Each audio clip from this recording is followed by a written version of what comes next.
Egaa akkam jirtu kabajamtootaa fi jaallatamtoota maatii chaayinaalii Orostuudhaatti egaa arras irra deebuudhaan barnoota keenya ji'oogiraafii kutaa saglaffaa yuunitii afuraffaa paartii lammaffaa qabannee dhufnee jirra. Hanga xumura sagantaatti nu faana bu'aan affeerraa keenya gamanumaan gaa viidiyoo laayik sheer gochuu hin dagatinaa isiniin jaa warreen chaayinaalii keenyatti dabalamin maatii chaayinaalii keenyatti dabalamuudhaan barnoota keessan guutummaan guutuutti asirraa argachuu waan dandeessaniif gartee chaayinaalii keenyatti dabalamuudhaan maatii ta'an isiniin jaa kanaaf gartee yaada keessanis koomentii jalatti naaf barreessaa akkuma ammaan dura yaada naaf barreessaa turtan teenkuu isiniin jaaladha. Kanaaf gartee isinis na bira dhaabbadhaa laayik godhaa nama biraallee akka fayyadaman chaayinaalee keenya taasisaadha. Paartii lammaffaan ammoo age dependence ratio kan jiru laallaa jechuudha. Kanaaf gartee age dependence jechuun dependent jechuun maal jechuudha? Independent maali? Meesuma sorry. Dependent jechuun hirkataa jechuudha bakka. Ageidhaan hirkata, umuriidhaan hirkattoota jechuudha bakka. Umuriidhaan hirkattoota age dependence jechuudha. Age dependence ratio kan jennu jechuudha. Independence hin jenne jechuudha. Age dependence ratio jechuudha. Laayik gochuun viidiyoo jalqabaa. Age dependence ratio jechuun warreen hirkatan kan jenne san eenyu faadha kan hirkatan yaangiidhaa fi ooldiidhaan jenne yookaan sagantaa jalqabaa keessatti jechuudha. Economically activities dardara yookaan gartee labor force humna hojii qofaatiitu gartee isaan san gargaara daa'immanii fi manguddoo jechuudha. Daa'imman waggaa 14 gadi maal jechuudha eejiidhaan hirkattoota amma gartee itti ol guddatanii gartee if danda'anitti dipendensi kan jennu isaani. Dulloonni waggaa 65 olii dependence ratio isaan san baana jechuudha. Kanaaf age dependence ratio is the relationship between hariiroo jirtuudha between jidduu eenyu jidduu workering warra hojjetuutii fi or economically activity population ummata gartee economically active warreen hojjetan jechuudha. Population ummata hojjetanii fi hariiroo ummata hojjetanii fi and the non working warreen hojjanne jechuudha. Daa'immanii fi manguddoo jidduu jirtuu saniini age dependence ratio jennan. Age dependence ratio is the relationship that is exist jettee deebisuu qabdala. The relationship that is exist between the active populations and the non-active populations and the working populations and the non-working population. Warra hojjetuu fi warreen hin hojjanne jidduu jiru sanii maal jennaan jechuudha? Age dependence ratio jennaan jechuudha. Kanaaf it is a generally accepted kan fudhatamudha. That is the people is young la daa'immanii fi old age fudhata. Are dependent isaan kun hirkattoota onze eenyurratti hirkatan onze working age population active population warreen hojjetu warreen waggaa 20 30 40 50 laal as kara kana warreen jiran kana gartee hanga 30 keessa jiran kana warreen kana irratti hirkatan the age dependence ratio jennaan jechuudha. Kanaaf is used to show nu argisiisa the magnitude hamma yookaan dependency hirkatu yookaan is given population ummata kan nama tokko keessatti hamma hirkattootaa nu argisiisuudhaaf nu gargaara.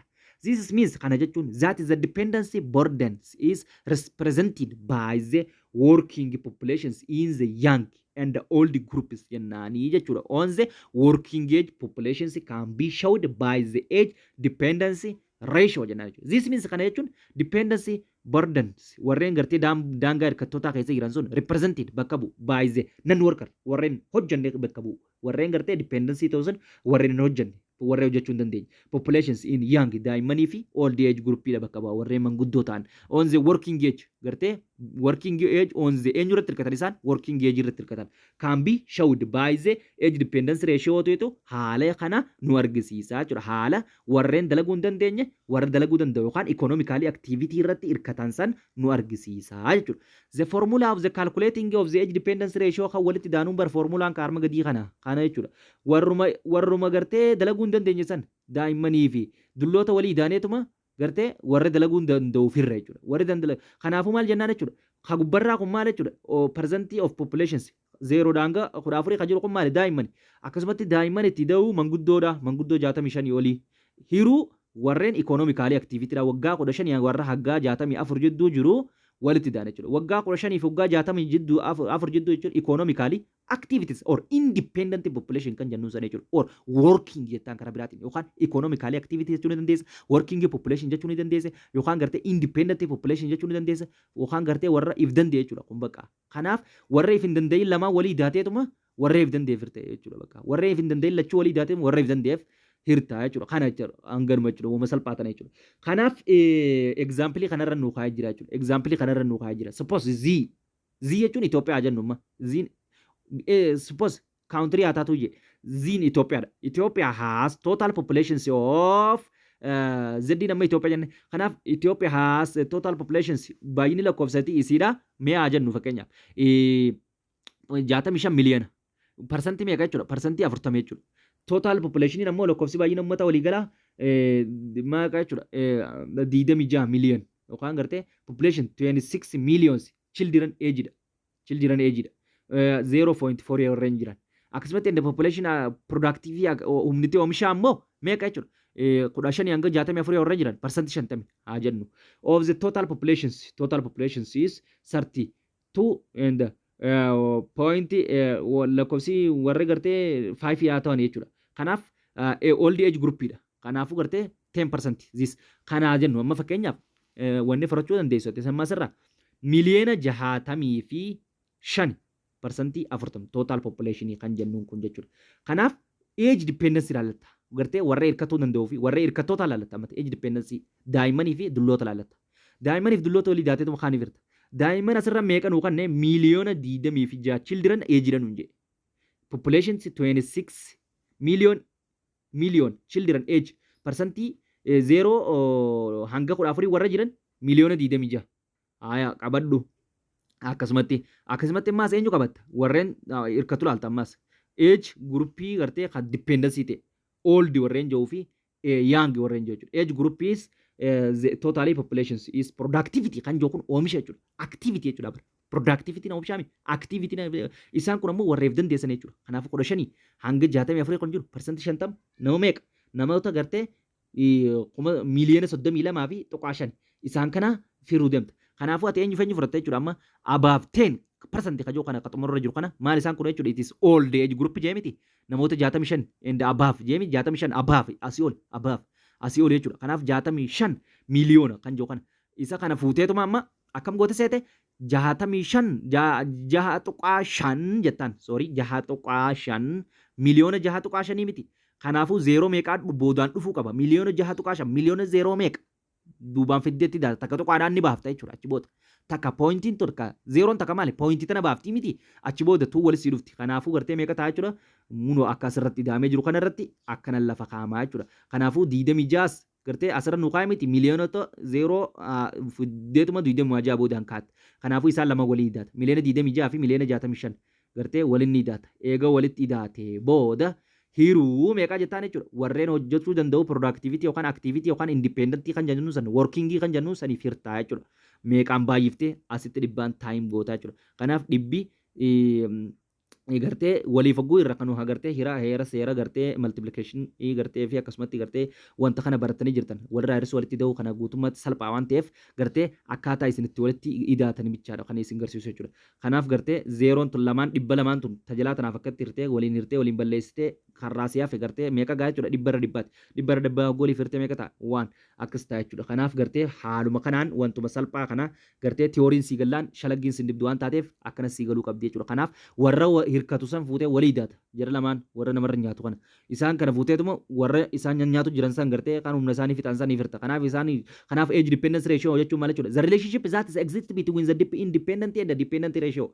Hariiroo gartee warra hirkatuuf warra hirkatuu hin dandeenye warra if danda'uuf warra hin dandeenye jidduu jiru jechuudha karaa gabaabaa jechuudha. Kanaaf haara kanaan laaluu dandeessan jechuudha. Haa kanaaf this shows that there are 100 dependent on 100 dependent to jira on eenyurratti 100 work irratti jira. Kanaaf population ni jira jechuudha. In other akkuma walitti related. In other words gama biraatiin this means kana jechuun each persons of working ages namni hojjetu kamiyyuu has averages of to support to on the dependent ratio. Kanaafuu jechuudha maal jechuudha? This means that is each person namni kamiyyuu of working aging has average isaanii to support inni deeggara jechuudha on of the dependent ratio warreen workerootaatiitu warreen dependentii gargaaraa jechuudha. Ethiopia is age dependency ratio bara 2020 was percent gartee yoon ilaalle jechuudha dhibba keessaa 76.8 over 100. This shows haalli kun maal nu argisiisa that there is 76.8 dependent on 100 working population keessa gartee dhibba takka keessa percentiin 76.8 Itoophiyaa keessatti dependent ratio dha. Kanaaf gartee is the difficult lives is the very gartee economically declines. Kanaafuu maaliif humna nama nyaattu bichaa jira. Ilmaan lafa guuran ilmaan isaanii isaan nyaatan manguddoo jira manguddoon isaan nyaatti. Kanaafuu gartee Itoophiyaan hogguuniif gartee age dependence ratio hogguuniif guddattee biyyi takka economically gabbute. Kanaaf maal sila labor force humna oomishaatu guddachuu qaba waan taateef jechuudha.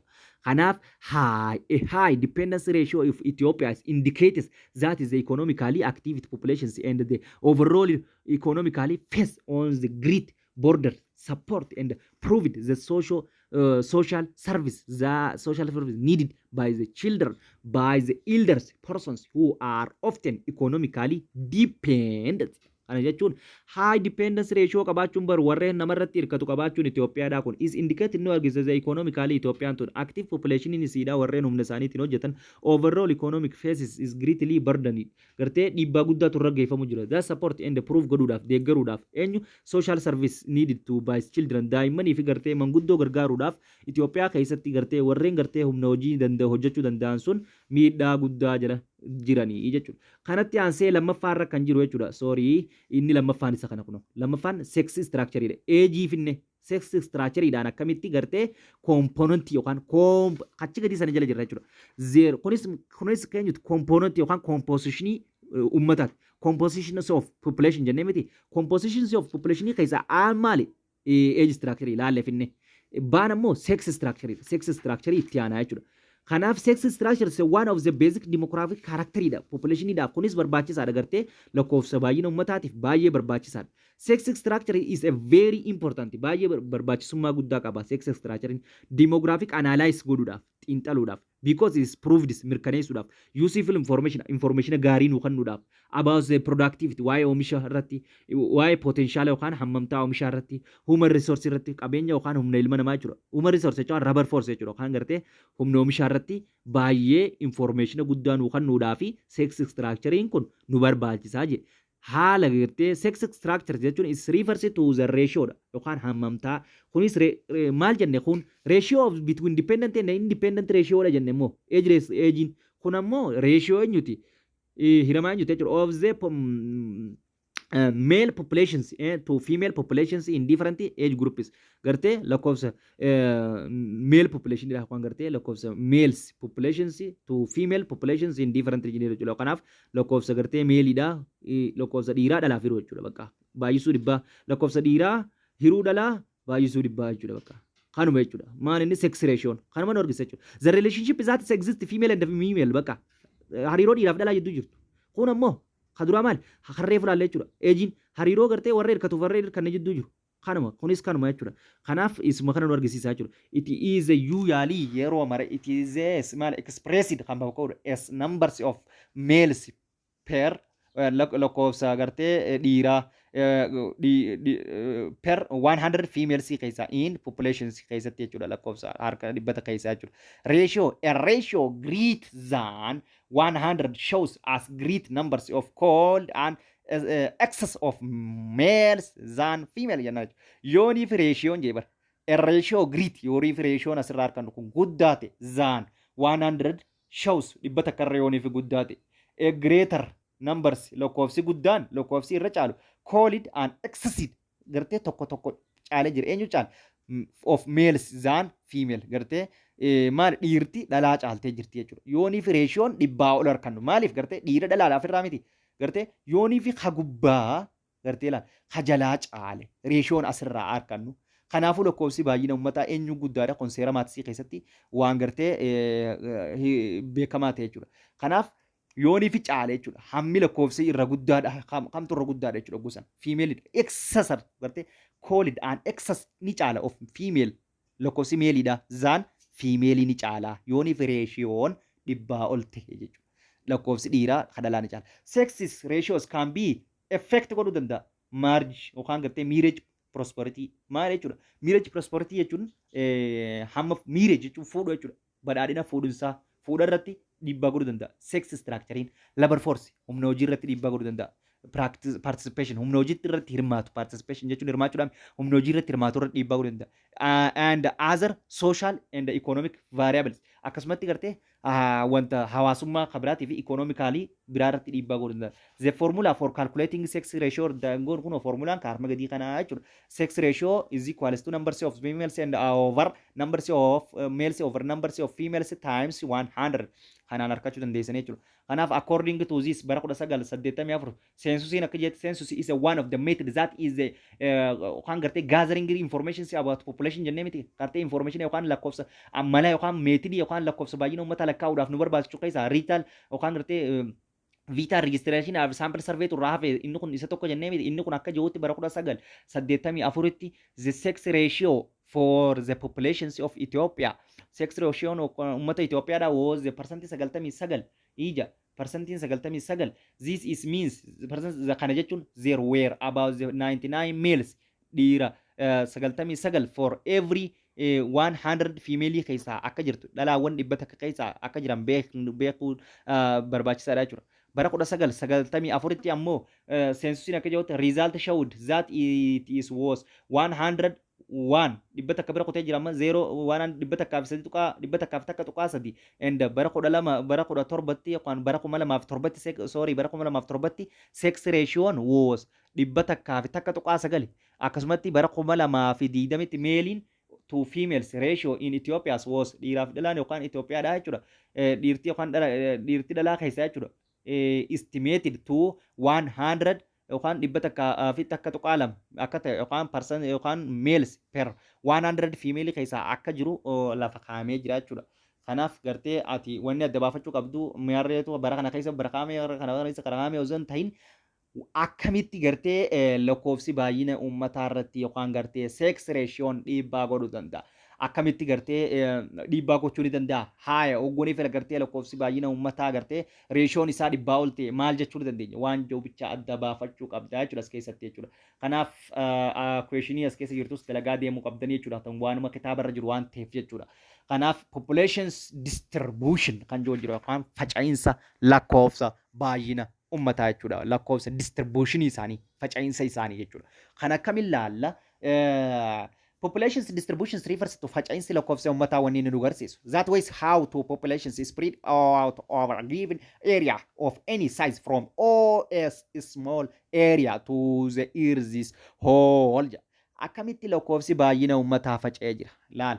Population distribution faca'insi baay'ina uummataa wanni nu agarsiisu to the akkamitti why how to populations akkamitti uummanni spread ta'ee jira faca'ee jira out over given area bal'ina yookaan bikkanuuf kan namte takka irratti lafa kan namte takka irratti akkamitti faca'ee jira any size dhaan from small area irratti to the earth lafa irratti as whole akka walii galaatti the distributions of populations is indicated faca'insi baay'ina uummataa kun nu agarsiisa by population density yookaan rukkina uummataa nu agarsiisa population density yookaan density uummataa is the average of numbers lakkoofsa baay'ina uummataa per square kilometer tokkorra jiraataniiti jechuudha is given area. Kanaaf population density is average number yookaan of population lakkoofsa baay'ina uummataa square tokkorra yookaan lafa bal'aa tokkorra jiraataniiti jechuudha. Kanaaf Ethiopia is the populations is universally distributed variation physical and human related reason kana gaalaan moonne dabaafachuu qabda jechuudha.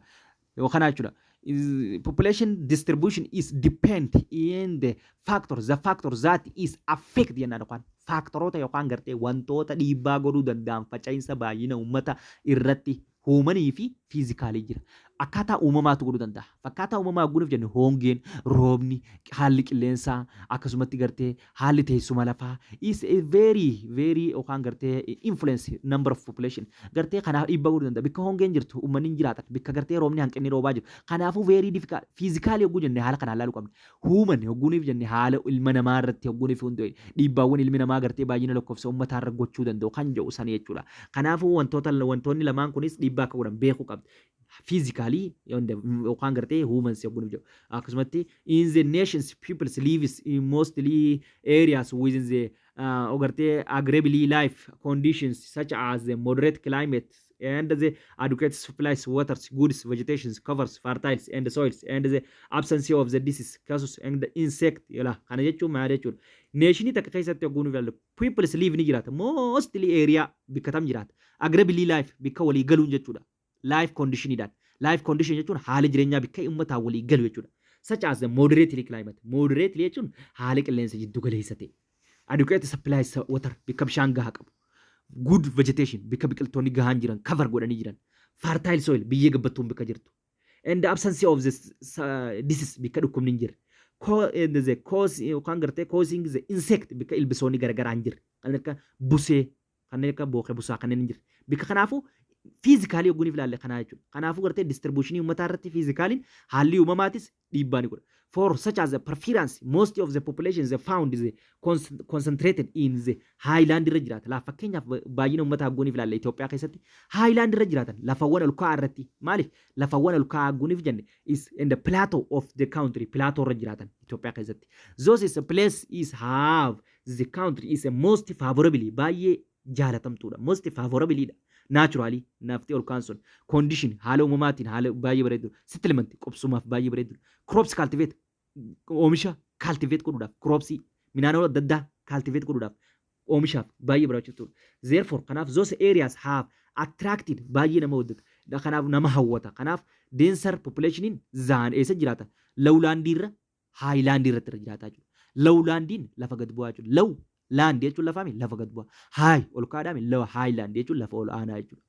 Lowlandiin lafa gad bu'aa jechuudha. Kanaafuu lowlandii irra highlandii irra jiraata jechuudha. Uummanni lafoota ol ka'oo irra jiraata jechuudha. Lafti highlandiin lafa gartee qilleensa moderately qabdu waan taateef. Lowland yogguuniif jennaan qilleensa lafa gadi bu'aa jechuudha. Lafawwan gartee gammoojjii gad dhiyaatan. Maaliif jechuudha lafa gartee this is kanaafuu highland is where there is no vertical born is this is kanaafuu gartee and have the generally been areas of high population concentration in eessarra jiraata jechuudha. Bikka highland irra jiraata jechuudha. No the other land is gama biraatiin the lowland lafitti gabu'aan or of low population lakkoofsa baay'ina uummataa xiqqaadha qaba. Concentrations just 77.5% of the population 77% in 77 akka uummata Itoophiyaatti ogguuniif ilaalle highland irra jiraatti jechuudha. Akka gaariitti altitude yookaan lafa ol ka'aa jechuudha. Altitude jechuunis highland jechuudha karaa biraatiin lafa ol ka'aa jechuudha. Kanaaf above the meeqa jechuudha meetira kum takkaa fi 800 irra jiraatti jechuudha. Kana jechuun amma achi gaditti akka yuunitii lammaffaa keessatti ilaaltanii jirtanii jechuudha. Meetira kum takkaa fi 800 jechuun lafa kami barahaa jira, koollaa jira, dagaa jira, waynaa dagaa jira, akkasumatti eenyu jira jechuudha. Wurchii jira yookaan gartee akkasitti kaamee jira miti barahaa, koollaa, dagaa, waynaa dagaa jee kaa'een jiru. Kanaafuu barahaan abaaf meetira gadi ana sii leevilii irratti yookaan sirrii irra galaanaa gad meetira 500 gadi jenna barahaan. Koollaan ammoo meetira 500 hanga meetira meeqaa jiran 1,500 jenna. Kanaafuu meetira 1,500 hanga meetira 2,300 eenyu jiran barahaa jega jenne koollaa jenne dagaadha jenne. Kanaafuu uummanni Itoophiyaa irra caalaan isaanii dagaa keessa jiraata jechuudha. Kanaafuu kana beekuun waan kanaa hojii wal qabsiistanii ilaaluu qabdanii jechuudha. Dagaan akkamii koollaan gad deebitanii waan bikka san dubbistanii wal qabsiisuu qabdanii jechuudha haala kanaa wajjin. Kanaaf this is only 22% lives at altitude below gartee asii gad warri jiraatan jechuudha. Below laal highland gad jechuudha walla. Highland meeqa jennee amma parsantii 1,800 ol jennee miti warreen as jiraatan jennee miti. Only laal parsantii 22 qofaatu eessaa gad jiraata jechuudha. Below kanaa gad yookaan gartee 1,800 gad. Yookaan eessa jechuudha lowlaandii keessa jechuudha jiraata jechuudha meetira as keessa jiraata jechuudha parsantiin 77.5 ammoo highlandii irra jiraatanii jechuudha number of populations of Ethiopia's measures of population distribution akkamitti gartee measure goona yookaan akkamitti saffar measure jechuun akkamitti calculate goona jechuudha yookaan gartee faffaca'insa lakkoofsa baay'ina uummataa jechuudha. Kanaaf population distribution faca'insi lakkoofsa baay'ina uummataa is a very measurably saffarama jechuudha. Konseptii saffaramuudha jechuudha. Lakkoofsi baay'ina uummataa konseptii namaaf saffaramuudha jechuudha. Lakkoofsi baay'ina uummataa konseptii saffaramaadha jechuudha. Kanaaf maal jennaan jechuudha. Lakkoofsi baay'ina uummataa konseptii saffaramaa ta'e keessaa isa tokko. It is concept is measurable using the population's concept measurably concept saffaramuudha. Members of populations is unit area of kan keessatti there are the various density adda addaa jira measures kan gartee uummataan saffaru among them isaan keessaa crude density jira crude density gartee crude density rate kan jedhu crude density is the most widely used kan itti fayyadamnu keessaa isa tokko crude density kan itti most widely baay'inaan itti fayyadamna crude density using to methods mala itti fayyadamnu measure saffaruudhaaf population distribution faca'insa uummataa saffaruudhaaf crude density itti fayyadamna jechuudha. It is founded by the divided ni qoqqoonnaa jechuudha. The total population lakkoofsa baay'ina uummataa hunda uummata addunyaarra biyya san keessa jiru hunda walii daanee eenyu ofirra jechuudha. Total area lafa irra jiraataniif. Kanaaf maal jira crude density jennaan. It is mean kana mean man land ratio lakkoofsa gartee ratio lafa namaa akkasumatti bara kan jiru jechuudha. Bara 1990tti crude density of Itoophiyaan ammoo parsantii meeqa 0.14 waan gartee 40.7 population siitu jiraata. Kilometer square and this has increased kara to gartee 52 populations kilometers in bara 19 gartee 98 in bara 2020 immoo nama waan gartee 103.9 population people jiraata jechuudha kilometer square irratti jechuudha. Kanaaf gartee haala gartee formula isaa gaditti ilaalaa jechuudha. Kanaaf the distribution of Ethiopia faca'insi baakina lakkoofsa uummata Itoophiyaadha is generally is related to altitude dha wajjin wal qabata. Ethiopia is one maal jechuudha Itoophiyaan irra caalaansi the land of the Ethiopians yookaan gartee physically yookaan gartee naturally land of the Ethiopia is most yookaan gartee yooni filaalle akka gaariitti lafa ol kaadha lafti Itoophiyaadha irra caalaansi haayilaandiidha jechuudha. Akka Afrikaatti oggoon filaalle jechuudha lafti Itoophiyaadha. Afrikaanis akka waliigalaatti oggoon filaalle waa'ee Afrikaadhaa gara fuulduraan barte waan ta'eef pilaatoodha lafa ol kaadha qabdi. Kanaafuu Itoophiyaa irratti uummanni baay'inaan altitude irra jiraata. Climate and the soil type isidha Itoophiyaadhaa mara related to baay'ina lakkoofsa uummataatiif baay'ee barbaachisaadha. Fiigurii 4.2 irratti indicated that the and even wal fakkaataa miti population distribution akka fiigurii 4.2 irratti ilaalatti wal fakkaataa miti haala lakkoofsa uummataa bakka iyyuutti wal faca'ee wal qixa faca'ee argamu. In Itoophiyaa keessatti the highest population lakkoofsi baay'ina uummataa caalaan isaanii concentrations is found ni argama in the highland irratti argama baay'ina lakkoofsa uummataa irra caalaan isaa which are endowed within the moderate temperatures maaliif gartee temperature jiddu galeessa ta'ee jira waan taateef hin ho'itu hin qabbanoitu. Rich soils biyyee gabbataa jira and adequate rainfall rooba ga'aa jira. The lowland ammoo is a very sparsely fi dispersely adda baasuu qabdan. Sparsely jechuun haphina jechuudha. Dispersely jechuun akka gaariitti rukkinaan jechuudha. Dispersely'n isarra jiraatan malee lakkoofsi baay'ina uummata Itoophiyaadha. Highland yookaan gartee lafa ol kaa'aadha yookaan altitude irra jiraata. Yookaan sparsely'n ammoo lowland jechuudha. Haphina jechuudha. Sparsely yogguu jennu population is mainly this is happens because of high temperature dha. Temperature olaanaa jira gammoojjii keessatti. Lowland rainfall lafaa'u low rainfall rooba gabbu'aa jira waan taateef kanaafuu sparsely irra jiraatanii jechuudha. Dispersely ammoo highland irra jiraata uummanni Itoophiyaa. There is the considerably various in the population density among the distributions yookaan kana jechuun there is a considerably variation population jira dense yookaan gartee density adda yookaan gartee uummata in the administration region naannoowwan adda addaa keessatti exclusive mee guni filaalle ma urban based on administration region Harar fa'aa guni filaalle Dirredawaa kan Addis Ababa akkasumatti Southern Nation yogguu national population yogguu national yookaan gartee uummata naannoo kibbaa yogguu ilaalle national people yogguu ilaalle regions in the administration area within the large population density bikka jiru kunoo bikka kanatti jechuudha. Akkasumatti ammaas fakkeenyaaf population kilomeetri yookaan followed by the Amara region Gambella akkasumatti population Somali Affaar yogguu ilaalle Benishangul Gumuz region sus low density jira jechuudha population low density bikka kanatti. Bikki kun ammoo man high density is a very high altitude waan taateef jechuudha. Kanaaf crude populations is dense is kan gartee conclise much of various within the region gartee crudein kanaafuu gartee crude density dhaan hogguunii fira area isaanii walii hirreeraallee biyyoota kana irratti baay'ee isaanii gartee addaan baafachuu dandeenya jechuudha. Kanaaf haalli gartee baay'ee naannoowwan administrationii bulchiinsa Itoophiyaa keessaa maal fakkeenyaaf hogguunii ilaalle Tigray hogguunii furan. Tigray irratti baay'inni lakkoofsa uummataa hanga kana ga'u jira. Eeriyaan isaatis kunoo kana. Densitiin isaanii hangana. Kiiloomeetira isaanii hangana. Akkanatti Oromiyaa hogguunii filaalle fakkeenyaaf. Affaar, Amaaraa, Oromiyaa hogguunii filaalle. Hangan takka lakkoofsa baay'ina uummataa hangan takka. Eeriyaa hangan takka ga'uurra jiraatan. Gartee akkasumatti gartee densitiin akka isaanii hangan takka kan ga'uudha jechuudha. Kanaaf gartee haala kanaan gartee akkanatti adda baafattanii ilaaluudha qabdanii jechuudha bikka isaan densiidhaa fi akkasumatti irra jiraachuu danda'an jechuudha. Kanaaf note recently two administration regions were established from the southern nations and nationalities and the population regional mainly is the Dama regions and the status in the southern Ethiopian population religious status. Kana jechuun dhiyoota na jaabar. Recently dhiyoota na two administration itti dee jechuudha. Eegumaa biyya Ahmed dhufe jechuudha gara aangootti.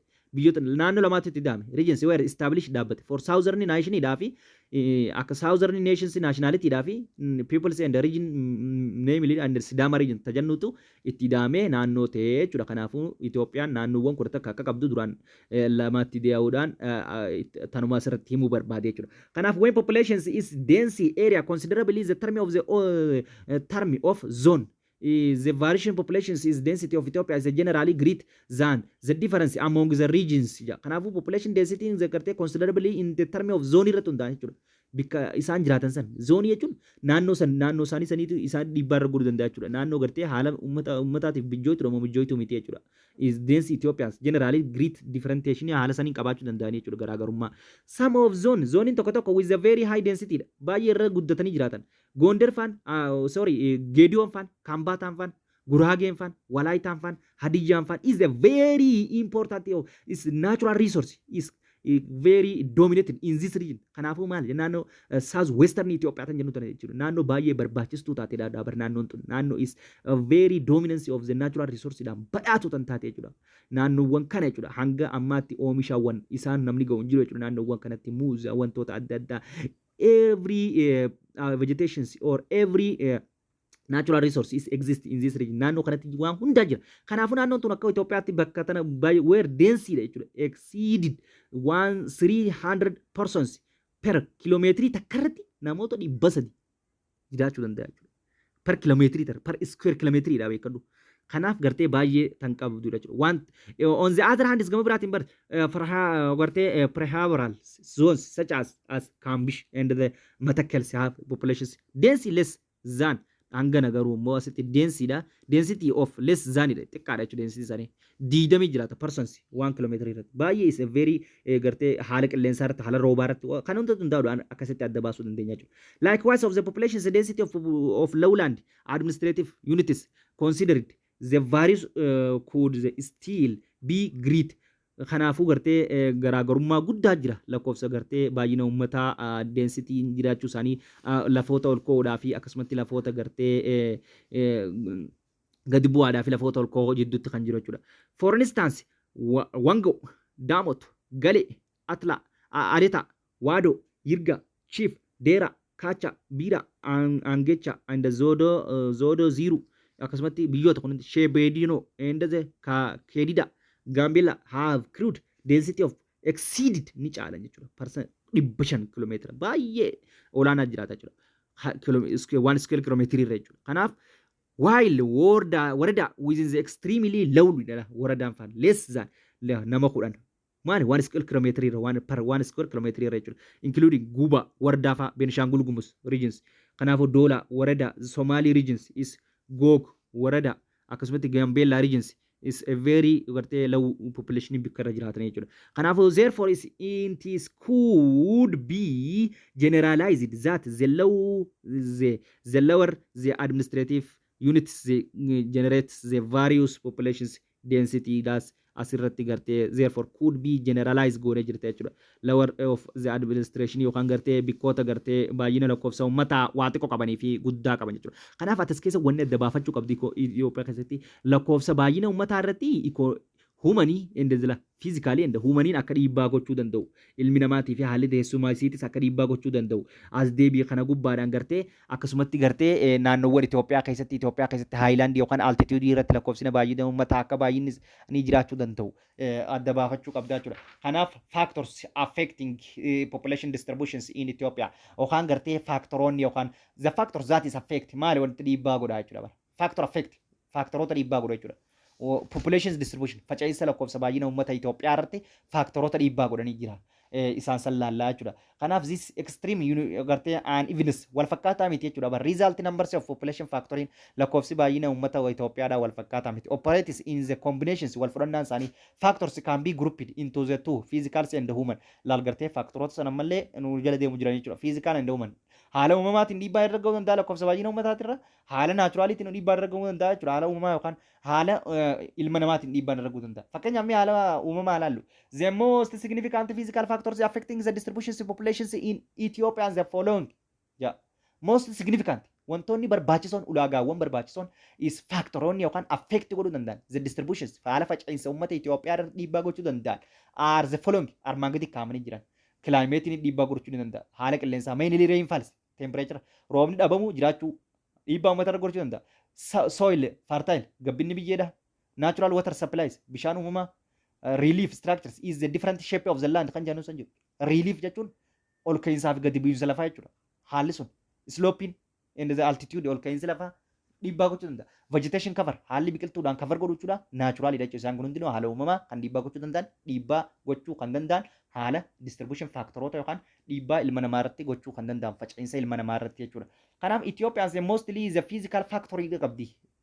Physical factor. Ethiopia's mainly human factors in jenne is physical factor qabdi. Physical factor in sanu isa kaminni latitude wanta altitude jechuudha. Sorry altitude qabdi. Influence altitude yookaan elevation jechuudha. Yookaan ammoo highland jechuudha. Karaa biraatiin altitude yookaan elevation yookaan highland waan sadii jechuu ni dandeenya. Kanaatiitu dhiibbaa godha Itoophiyaa irratti jechuudha. Haala lafainsa altitude jechuun ol ka'iinsa, elevation jechuun ol ka'iinsa, highland jechuun ol ka'aa lafainsa. Kana jechuudha inni sadiinu. Therefore altitude is the most is the crucial baay'ee barbaachisaan physical factory keessaa influence kan godhu pattern of population distribution lakkoofsa baay'ina uummataa irra dhiibbaa kan godhu keessaa baay'ee barbaachisaan and the settlement in the economic in the settlement qubsuma yookaan in the country biyya irratti biyya takka keessatti lakkoofsuma uummataa irratti baay'ee dhiibbaa godha studies the climatologistiin akkan qoratanitti haalli climatologistoonni haala warra qilleensa qorata jechuudha make it is clear the rainfall increasing while the temperature is decreasing with the increasing in altitude jechuun barkana jechuudha kana jechuun akka climatologistoonni nu himanitti rainfall is roobni ni dabalaa je while temperature is decrease temperature ni xiqqaataa je is increasing altitude hoggunii fi ol ka'iinsi guddate roobni dabala tempereecharii xiqqaata. Egaa maali hogguu lafa guddaa irratti gaara gubbaa guureetanii qaabbanaa bar. Ol ka'iinsa hogguu deemanii gabbanaa. Roobni immoo ni guddata. Hogguu gabbuutee immoo dhooqa keessa dheeyite ni hoowwa. Haalli qilleensaa hogguu ol deemtanii qabbanaa hogguu gabbuute ni hoowwa. Waan san baananii jechuudha. Kanaaf yookaan incidentally this is means itu kana jechuun jechuudha. This is means itu kana jechuun the rainfall is a very low temperature is high temperature guddaadha. Roobni xiqqaadha temperature guddaadha. Rainfall is low temperature is high low landitti.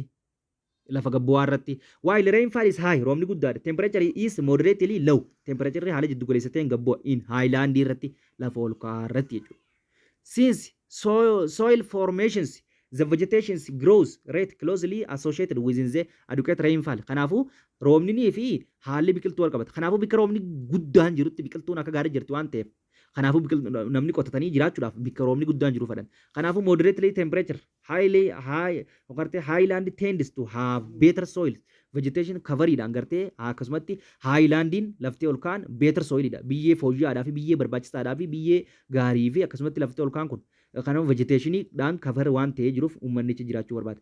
Kanaafuu lowland is Ethiopians are characterized laflee gabbu'aan Itoophiyaadhaa by the security of rainfall gartee scarcity sorry scarce jechuun hanqina jechuudha hanqina roobaa qabdi lafti gadi bu'aan high temperature ol ka'iinsa gammoojjii naannoo Somaalee fa'aa fudhachuu dandeenya jechuudha gwaaddarra jira hanqina roobaatii fi temperature guddaa tan qabdu high temperature low rainfall and the poor vegetation biqiltoota waa xiqqishee jechuudha hin qabdu maa'u soil conditions haala biyyeedhaa pure haala biyyee haphaa ta'e jechuudha biyyee gabbataan qabdu fertile hin qabdu kanaaf in addition to this negative factory dha jechuudha inni kun kanaaf those is prevalence of the tropical disease such as dhukkuba malaria buseefa qabdi yellow favorably conditions to the sparse populations distributions in such as area kanatti gartee difficulty dha jechuudha laayifiidhaaf jiraachuudhaaf baay'ee rakkoodha jechuudha lowland area kanaaf for reasons sababaa kanarraa kan ka'e the tropical disease dhukkubni gartee wanta adda addaa most of the valley lafoota gabbu'aa ta'an keessatti major river of Ethiopia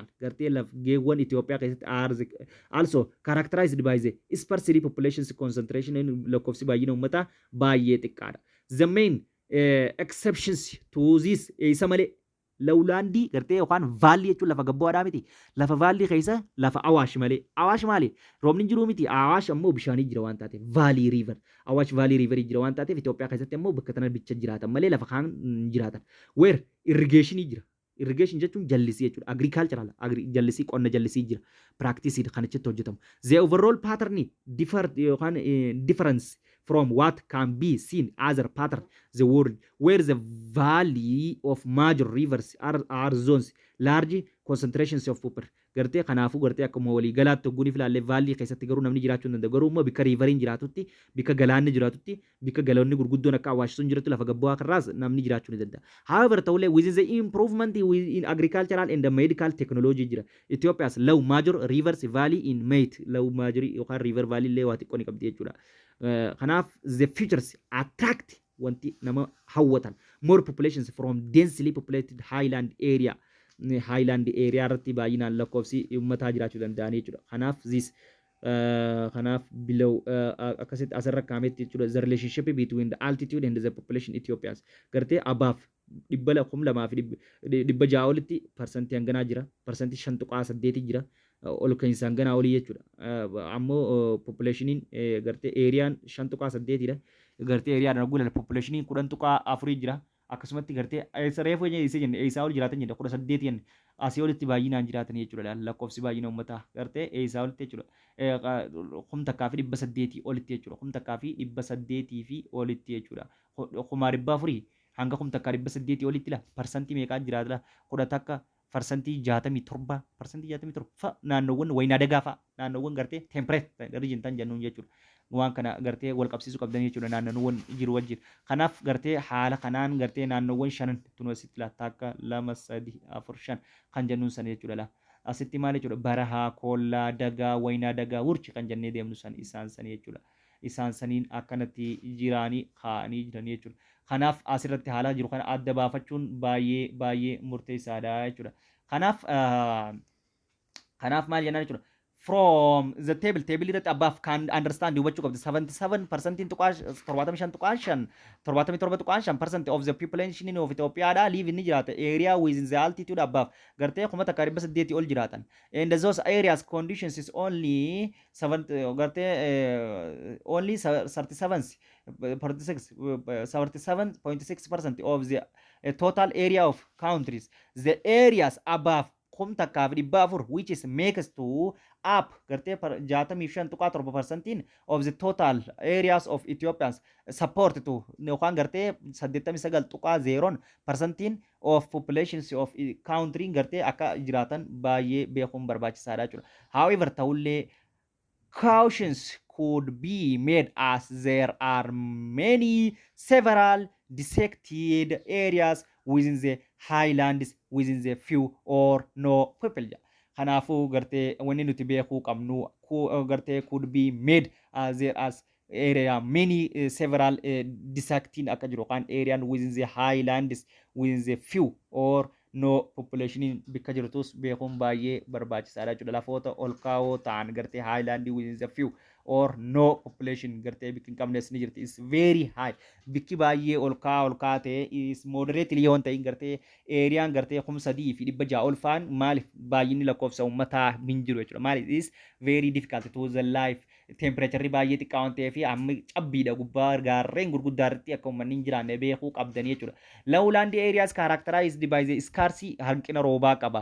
Scarce rainfall hanqina ammas high temperature scarce high temperature guddaa qaba. And the pure vegetation biqiltoota qabu soil conditions haalli biyyee uqqataadha. In addition to lowlands kanatti dabaluun tendis intensified within the tropically disease dhukkubaa jira malaria buseefaa jira yellow fever jira fa the contributions is sparsely population distribution baay'ee xiqqaadha lafoota gad bu'oo yookaan lowland Ethiopia keessatti jechuudha.